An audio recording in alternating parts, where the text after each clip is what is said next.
Добар ден. Да ви се заблагодариме на поканата. Многу ни е драго што сме тука. Јас сум Румена, ова е Ирина. Ние денеска ќе зборуваме за кампањата, сега кажувам, што ја иницииравме на почетокот на оваа година. Може првиот, ова е всушност. Всушност се работи за кампања за подигање на свеста против сексуалното вознемирување и насилство од страна на позиција на моќ. На почетокот сакавме малку да ви кажеме околу тоа зошто решивме дека ќе покренеме една ваква иницијатива, кои беа причините за тоа. Како што веќе беше кажано, веќе во текот на 2017 година го фати светот бранот, почнувајќи од Америка на Me Too движењето, кој што се истори понатаму и во Европа, а потоа дојде и дебатите околу Me Too движењето дојдоа и во Македонија. Се појавија на социјалните мрежи, а потоа и се појавија и во известни медиуми.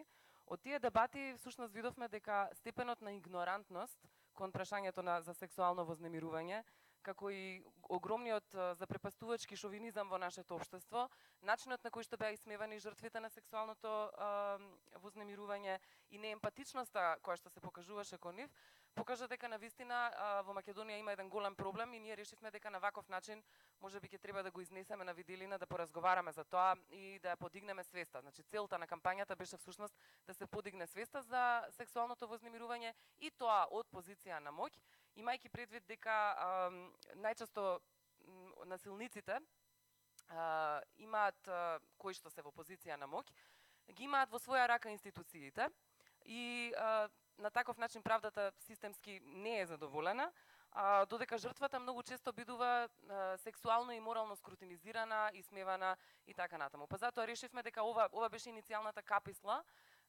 поради која што всушност го почнавме ова движење. Меѓу другото, она што овие дебати поврзани со Me Too го покажаа тука е дека во нашето општество навистина постои едно недоразбирање за тоа што е сексуално вознемирување или многу често мешање на сексуалното вознемирување со додворување или флерт. Постојат различни дефиниции за тоа што е сексуално вознемирување, ама она што ги обединува сите овие дефиниции е категоризирање на овој тип на вознемирување како една форма на насилство. Со други зборови, сексуалното вознемирување е насилство, затоа што во себе ги содржи клучните одредници на еден насилен акт, а тоа е жртвата страда заради вознемирувањето, а вознемирувачот или вознемирувачите имаат за цел или имаат намера да предизвикаат известен степен на страдање кај жртвата. Срамот, особено срамот од себе, стравот, па и недовербата во институциите се клучни, да речам, причини зашто овој тип на насилство многу ретко се пријавува во институциите. Сега покажа дека токму сексуалното вознемирување представува уште еден детал во културата на толерирање, игнорирање, дури и прифаќање или нормализирање на насилството, особено на родово базираното насилство во нашето општество. Сега малку околу тоа како всушност ја почнавме кампањата. Ова е една финансиски неподржана герила своеволна акција. На 7 бевме вкупно во иницијативата. Јас и Ирена сме само представнички денеска на оваа иницијатива, инаку сите еднакво бевме вклучени и во реализацијата и во осмислувањето на целиот процес. Всушност решивме дека тоа ќе го направиме преку социјалните мрежи на сличен начин како што беше Me Too, со тоа што не сакавме да го копираме, туку бевме свесни дека тоа ќе биде еден тип на локална варијанта која што ќе има значење точно во овој културно-општествен контекст. Контактиравме првично околу 70 жени, барајќи од нив во вторник на 16 јануари точно во 12 часот, користејќи ги двата хаштази, македонскиот и албанскиот, да споделат лична приказна, тоест лична исповед, која што е поврзана со сексуално вознемирување или напад извршена од позиција на моќ. Од тие 70 жени кои што ги контактиравме на почетокот, околу се одзва точно во 12 околу 30-40, при што бевме свесни дека може да се случи, тоест не бевме сигурни дека навистина одзивот ќе биде така голем. Во првите час, 2-3 веќе имаше стотици исповеди, со кои што ние немавме, ние не ги повикавме нормално тие жени, туку тие се заангажираа сами, почувствуваа потреба да ги споделат своите приказни. Тоа покажа од една страна колку е епидемично сексуалното вознемирување и сексуалното насилство во Македонија, од друга страна покажа и колку е голема храброста на сите овие жени да излезат и да зборуваат за ова јавно, што покажа дека нашето општество е конечно зрело за едно такво движење и освестување. Да, всушност сега кажувам и настана како еден вид како плод на женската солидарност, или искористување на сопствената позиција на оснажнетост, да зборуваме за себе и за сопствената ранливост, но да зборуваме и во име на други жени, или да ги ослободиме другите жени да ги раскажат своите искуства. Жените на кои што им пристапивме имаа избор да ја задржат анонимноста на себе, но и анонимноста на насилникот. Причината за ова беше затоа што не сакавме да изложиме ниту една исповедувачка на општествената реакција која што знаевме или ја очекувавме дека може да следи од една страна. Од друга страна беше важно да се има можност да не се открива идентитетот на насилникот или на вознемирувачот, токму исто од причина да ја заштитиме исповедувачката, затоа што таа може да биде секогаш одново виктимизирана и тоа преку правни действија. Самиот хаштаг сега кажувам, имплицира една временска дистанца на приказните кои што ги споделивме. Бевме свесни дека ќе споделиме приказна можеби од минатиот викенд, можеби од пред 10, 15 или 20 години. Нас не ни беше важно кога ќе ја раскажеме приказната. Важно ни беше да ја раскажеме приказната и да ја исфрлиме од себе. Во таа смисла, она што беше за сите 7 девојки кои што започнавме оваа иницијатива, важно е да ставиме фокус на женското доживување на овие микроагресии, а не да започнеме, не знам, истрага за стари или нови или застарени случаи. Тоа е работа на други институции. Ние сакавме да го прекршиме молкот, затоа што бевме свесни дека молкот навистина предолго траеше.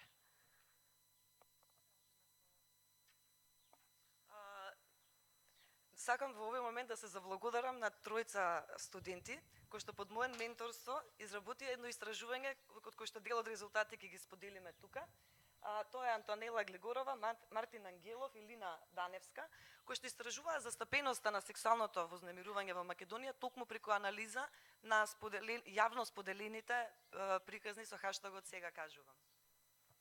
Тука беа анализирани 60 приказни, тоест исповеди, од кои што беа јавно достапни, затоа што знаете стотици од тие приказни беа всушност на личните профили на самите жени кои што ги исповедуваа своите приказни. Така што беа земени предвид 60, од кои што имаме интересни резултати. Еве, например, во однос на формите на сексуално вознемирување, најзастапени форми кои што се појавија при ова истражување, тоест во сите приказни се појавуваат тие едни исти, првиот е сексуален напад, тоест не првиот ќе го кажам на крај, сексуален напад или силување. Потоа имаме непосакуван физички допир, исто така зазема голем дел од различните форми на насилство, меѓутоа сепак најзастапено беше не физичкото малтретирање, тоест психолошкото или вербалното сексуално вознемирување, кое што имено поради тоа што не е физички е многу толерирано и сватено како нормално во нашето општество, а всушност има застрашувачки последици и исто така е многу травматично и вознемирувачко. Приказните што беа споделени беа главно од страна на жени, имајќи предвид дека ние всушност и на женската популација и пристапивме кога ја почнавме иницијативата. Меѓутоа беше интересно да се види од кој аспект како се раскажани приказните. На самиот почеток не бевме сигурни дека жените ќе имаат толкава храброст да зборуваат лично за своји интимни искуства кои што се многу деликатни. Меѓутоа испадна дека најголем процент, гледате самите на екранот зад нас, дека најголем процент од приказните всушност беа лични приказни, меѓутоа имаше и такви кои што беа сведоштва, исто така на сексуално вознемирување, значи засведочени на известен начин слично лични. Во оној процент друго се обично поддршка на иницијативата, меѓутоа тука не се застапени оние приказни кои што исто така често се појавуваа можеби на други места, како на пример жени кои што бараат да им се објави приказната заради тоа што немаат пристап до овие социјални мрежи или пак приказните беа премногу деликатни, така што тие не беа ни вистински сведоштва, но некако непосредно раскажани исповеди, искуства. За нас беше многу интересно да видиме кои се просторите во кои што се случува сексуалното вознемирување од споделените приказни. И она што беше шок и прилично вознемирувачки факт е дека предничат образовните институции. Основно средно училиште и високообразовни институции, а потоа и работното место. Во таа смисла што ни покажа, сега кажуваме дека таму каде што најмногу треба да се чувствуваме безбедни, дом, на школа или на работа, всушност има најголема шанса да бидеме изложени на сексуално вознемирување. Често бевме критикувани дека приказните што ги споделуваме немаат врска со нашата првична замисла, но повторно анализата покажа дека најголем дел од споделените приказни доаѓаат токму од позиција на моќ. Останатите групи како пријател, соученик, колега, јавна личност, непознат член на семејство или партнер, во теоријата исто така можат да бидат сметани за позиција на моќ. Што се однесува оваа позиција на моќ, исто така можеме да видиме какви се всушност професиите или од каде доаѓаат, од кои веќе како што кажавме ги видовме од кои институции доаѓаат овие најчесто ова вознемирување, а сега можеме да ги видиме и професиите и најмногу за жал се гледа дека најмногу се застапени професорите или наставниците кои што сексуално вознемирувале или напаѓале. Потоа тука не се занемарливи исто така и медицинските лица, докторите, каде што сме најтелесно ранливи. И секако втората најзастапена професија беше всушност работодавецот, шефот или директорот.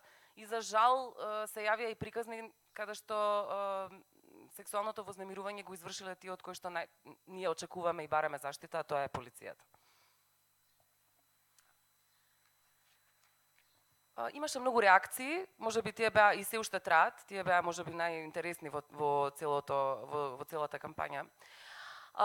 Се случи да има од известни институции, од каде што ние очекувавме барем некаква реакција, како што беа образовните институции. За жал, најголемиот и најбитниот универзитет во Македонија, УКИМ, воопшто не изреагира на тоа што се случи. Не изреагираа ни известни училишта каде што беа дури известни наставници и професори именувани, се знаеше за кого станува збор, ни тука ништо не се случи. Меѓутоа, за среќа добивме официјална поддршка од неколку министерства како Труд и социјала и Министерството за образование, па дури добивме поддршка и од премиерот Зоран Заев. Што се однесува до податоците во однос на реакциите, има реакциите кои што се анализирани во ова истражување, се реакциите што се излезени во коментарите всушност на социјалните мрежи. Тука гледаме 48% реакции на поддршка кон иницијативата, а 8% негативни реакции. За останатите? Во она што е друго, ни поддршка, ни осуда, исто така имавме 1% кој што тотално одговара веројатно прилично оф топик, така што кога вие споделувате приказна за сексуално вознемирување, може да очекувате да добиете коментар времето надвор е многу убаво денес. Постоја различни коментари на осуда, заедно со овие млади студенти ги групиравме во неколку тематски единици. Често ни викаа што ќутевте тогаш, зошто тогаш не кажавте, зошто сега кажувате. Одговорот на ова прашање веројатно треба да се бара во самото прашање. Зарем очекувате од некој кој што е жртва на сексуално вознемирување да почне да зборува, очекувајќи на каква општествена реакција може да најде и на каква институционална заштита може да се надева. Од друга страна, ќутевме тогаш затоа што кога обвинуваш некого кој што е на позиција на моќ во ова општество, значи да бидеш спремен да прифатиш дека дел од јавноста секогаш ќе ја бара вината во тебе. И конечно ова навистина не е прво прашање кое го поставувате на жртва. Ама најгласни, веројатно во реакциите, беа оние кои што бараа изричито да се кажат имињата и презимињата на насилниците, односно да се открие идентитетот на сторителите. И ова воајерско барање можеме да го читаме како обид за општествена амнестија, баш како алиби на нашата заедничка колективна вина. Ние започнавме оваа иницијатива со намера да прозбориме за системско насилство. Насилство кое што е прифатено и толерирано, а не да го приватизираме истото. Што ќе добиевме ако извадевме листа од 10, 50 или 100 насилници, освен не знам, Народен суд. Она што сега кажувам го покажа е дека сексуалното вознемирување е проблем, е општествен проблем, проблем на образовниот, здравствениот, медиумскиот, културниот систем, а не проблем на одреден број на индивидуи. Овие проблематизацијата на тоа дека всушност не се работи за системско насилство, туку се работи за наша индивидуална реакција на која што ние сме требале да реагираме вака или онака, исто така беше во формата на мене вака некој да ми направеше, зошто не направи тогаш, зошто не го удри, зошто не го викна таткото и зошто не го викна мажот. Повторно некој друг треба, некој индивидуалец да не заштити од системско насилство, со тоа исто се переме комплетно од колективната вина. И исто така имаше такви некои чудни повици како за линч, во кој што исто така се решава проблемот повторно кон индивидуалци, кон таа некоја си замислена листа на отстрел што луѓето си ја прават во главата, наместо да ја бараат вината во институциите и во системот кој што го толерира и го нормализира овој тип, одамна веќе го нормализира овој тип на насилство. И нормализацијата исто така се врши преку хуморот. Хуморот, наместо да биде субверзивен во оваа ситуација, само многу често, например, се преземаше хаштагот за да се поигрува со чувствата на жртвите и со нивните исповеди и всушност да се релативизира комплетно целото движење. И за крај, она за што бевме посебно среќни и горди е дека оваа иницијатива не заврши на 16 јануари, таа продолжи. Не само што охрабри многу жени да споделуваат на социјални мрежи, туку некои од жртвите, особено на сексуално насилство и доживување на сексуално насилство како деца, продолжија да зборуваат и во традиционалните медиуми, да даваат интервјуа за печатени медиуми или да даваат интервјуа за телевизија. Хаштагот се расшири, дури на места каде што не очекувавме, па така за крај, многу се смеевме пред некој ден кога ни ја пуштија песната од известна Пепа Димитрова, која што оди со хаштагот "Сега кажувам, аз пее за против насилство врз жени". Фала на сите. Ако има прашања? Ви благодарам, Цвет и Руми. Сега е можност за прашања. Ова беше навистина инспиративно и верувам дека поттикнавте прашања. Имаме веќе едно. Здраво, врска со сексуалното вознемирување, дали со обминатите години е зголема свесноста или не? Не знам дали можеме да збориме сега на ниво на податоци, но мислам дека Сега кажувам направи извечен исчекор, како што кажав, ако ништо друго, барем се скрши молкот. Фала. Дали имаме други прашања?